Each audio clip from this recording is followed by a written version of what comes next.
bercerita tentang permainan yang semua pemainnya terlilit masalah, terutama dalam hal ekonomi. Namun, game ini juga mempertaruhkan nyawa untuk mendapatkan hadiah tersebut. Series ini berjudul Squid Game. Series ini terdiri dari 9 episode.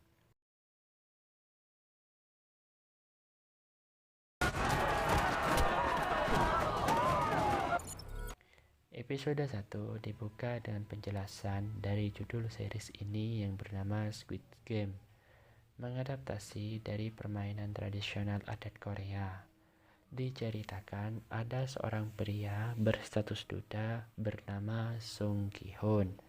Gi-hun ini orangnya pemalas dan sukanya meminta uang kepada ibunya. Ibunya juga bekerja serabutan, yang penting ada uang untuk kehidupan sehari-hari. Sedangkan mantan istri Gi-hun sekarang sudah mulai hidup bahagia dengan suami barunya. Dan hak asuh anak pun jatuh ke mantan istrinya. Tapi ia punya niatan yang kuat untuk membahagiakan putrinya. Tapi caranya kurang bersih. Ia mendapatkan uang punya ibunya di ATM dan melipat gandakan dengan cara bermain judi balapan kuda. Gi-hun selalu salah dalam mengambil kuda. Hingga akhirnya Gi-hun berhasil memilih kuda yang tepat dan menang perjudian dengan nilai uang sekitar 40-50 juta rupiah. Merasa senang dengan keberhasilannya, Gi-hun langsung menelpon anaknya yang minta untuk dibelikan ayam goreng. Namun, selang berapa waktu, Gi-hun dikejar oleh segerombolan rentenir yang ingin menagih hutang. Gi-hun lari ke dalam tempat perjudian. Tanpa sengaja, ia menabrak seorang wanita cantik. Namun, setelah berusaha lari, Gi-hun tetap tertangkap dan dia dipukuli oleh para rentenir. Gi-hun tetap tertangkap dan dia dipukuli oleh para rentenir itu. Ternyata hutang yang dipinjam Gi-hun ini sudah jatuh tempo. Pelunasannya bahkan sudah lewat jauh dari tempo yang ditentukan. Gi-hun berniat membayar saat itu juga. Akan tapi uangnya itu tiba-tiba hilang. Dan di sini ia menyadari kalau wanita cantik yang ditabrak tadi justru merampas uangnya dengan cepat. Karena tak sanggup membayar, Gi-hun dipaksa mentandatangani penjualan organ dalam untuk melunasi hutangnya.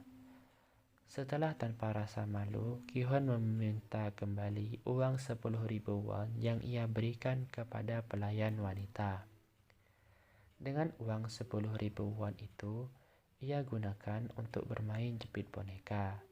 Membeli hadiah anaknya tidak cukup dengan uang seadanya.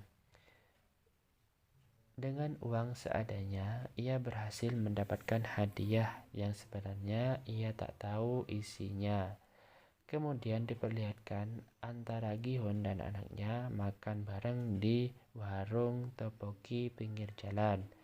Di sini Gi-hun jelas semakin merasa tidak berguna karena mantan istri dan ayah tiri anaknya ini bahkan dengan mudah dapat memberikan hadiah anaknya. Setelah membuka hadiahnya, jelas anaknya kaget karena isinya korek api berbentuk pistol. Di sini anaknya merasa prihatin dengan ayahnya sendiri yang hidup serba kekurangan. Sebenarnya ada hal yang ingin disampaikan anaknya itu, namun ia tak tega memberitahu ayahnya. Setelah mengantar anaknya pulang, Gi-hun ini merasa sangat gagal menjadi seorang ayah yang baik. Kini hidupnya hanya berisi perjudian dan hutang saja. Saat termenung sendiri di stasiun, Gi-hun dihampiri oleh opa-opa Korea. Kalau tidak salah dalam serial drama Goblin yang bernama Kim Shin, kalau nggak salah ya. Si opa Kim Shin ini mengajak Gi-hun untuk bermain dakji. Jika Gihon menang, akan mendapatkan uang 100.000 won. Begitupun sebaliknya. Dan akhirnya Gihon memenangkan permainan itu. Kemudian Kim Shin menawarkan sebuah permainan yang bisa mengubah hidupnya dan bahkan bisa melunasi semua hutang Gihon. Saat tiba di rumahnya, ibunya memberitahu bahwa mantan istrinya dan anaknya akan pindah ke Amerika bersama suami barunya. Jelas di sini Gihun tidak bisa berbuat apa-apa karena jika ia mampu membiayai anak, maka hak asuh anak bisa dipertimbangkan. Tapi masalahnya Gihun tidak punya duit. Malam harinya, ia menelpon perusahaan tempat Kim Shin ini. Saat pagi-pagi buta, ia langsung dijemput dengan mobil. Kemudian dibius agar tidak ada seorang yang tahu tempat permainan ini berada.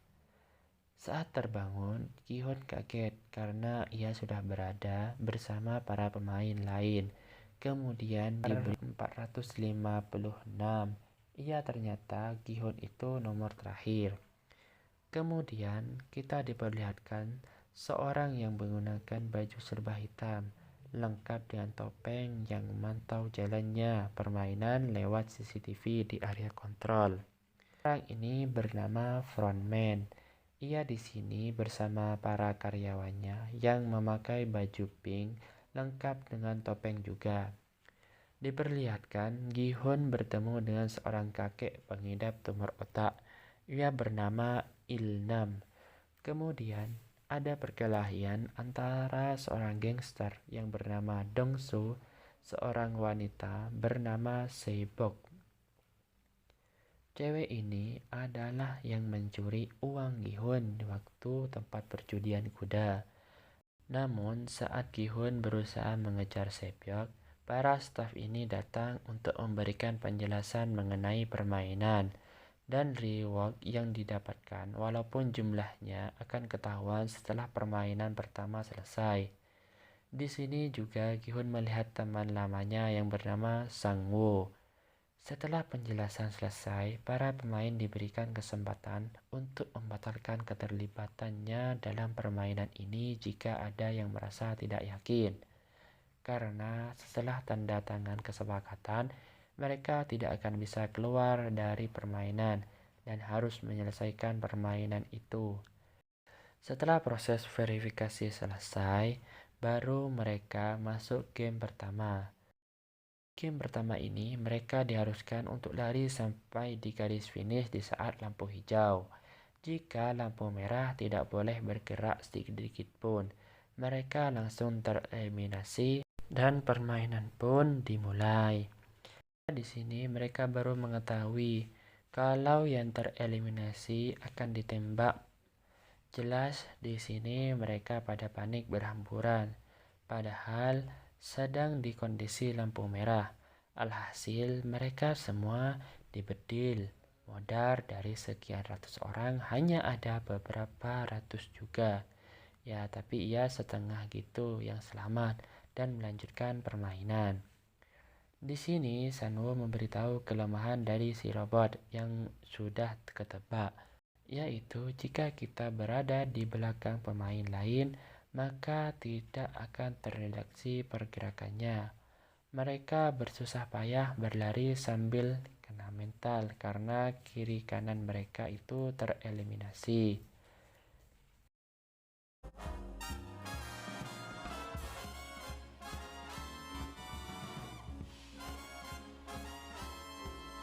Detik-detik Gihun ditolong oleh pria bernama Ali, yang akhirnya berkat pertolongannya itu Gihun berhasil mencapai garis finish. Sisanya modar dibedil.